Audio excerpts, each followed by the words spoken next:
আমি কোনোদিন আমার মেয়েদের বলিনি আমার পেশা কী। আমি কখনো চাইনি তারা আমার জন্য লজ্জিত হোক। যখন আমার ছোট মেয়েটা জিজ্ঞেস করত আমি কি কাজ করি, আমি সাধারণত সংকোচের সঙ্গে বলতাম, আমি একজন লেবার। আমি প্রতিদিন কাজ থেকে বাড়ি ফেরার আগে পাবলিক টয়লেটে স্নান করতাম, যাতে তারা কোনোভাবে আকার ইঙ্গিতেও বুঝতে না পারে আমার কাজ কী। আমি আমার মেয়েদের স্কুলে পাঠাতে চেয়েছি, তাদের লেখাপড়া শেখাতে চেয়েছি।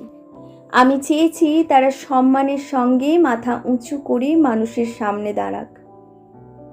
আমাকে সবাই যেমন নিচু নজরে দেখে, আমি কখনো চাইনি আমার মেয়েদেরকে কেউ সেভাবে দেখুক। মানুষ সবসময় আমাকে অসম্মান করেছে। আমি আমার উপার্জনের প্রত্যেকটা পয়সা আমার মেয়েদের লেখাপড়ার জন্য ব্যয় করেছি। আমি কখনো একটা নতুন জামা কিনিনি, বরং সেই টাকা দিয়ে তাদের নতুন বই কিনে দিয়েছি। আমি আমার জন্যে তাদের কাছে যে অর্জন প্রত্যাশা করেছি তা আর কিছু নয়, তা হলো সম্মান। আমি ছিলাম একজন ম্যাথর।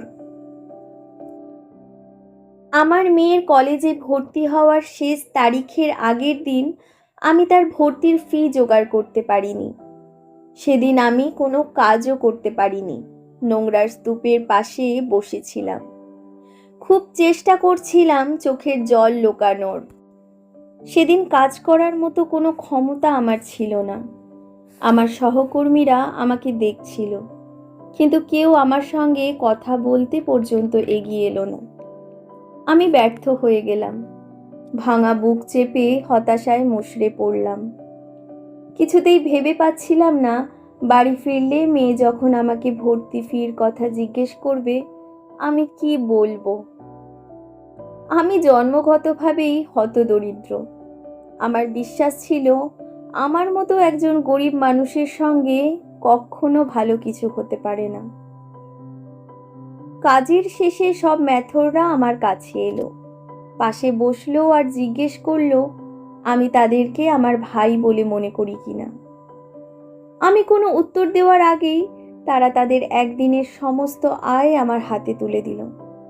আমি যখন সেই টাকা নিতে অস্বীকার করলাম, তারা পাল্টা আমাকে বলল, আমরা সবাই দরকার হলে আজকের দিনের জন্য উপোস থাকব, কিন্তু আমাদের মেয়েকে কলেজে পড়তেই হবে। আমি কোনো উত্তর দিতে পারলাম না। সেদিন বাড়ি ফেরার আগে আমি স্নান করিনি। একজন ম্যাথর হিসেবেই সগর্বে বাড়ি ফিরেছিলাম।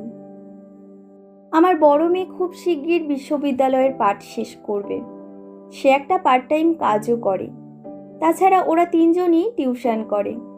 আমাকে ওরা আর কিছুতেই কাজে যেতে দেয় না, কিন্তু প্রায়ই বড় মেয়েটা আমাকে পুরনো কাজের জায়গায় নিয়ে যায়।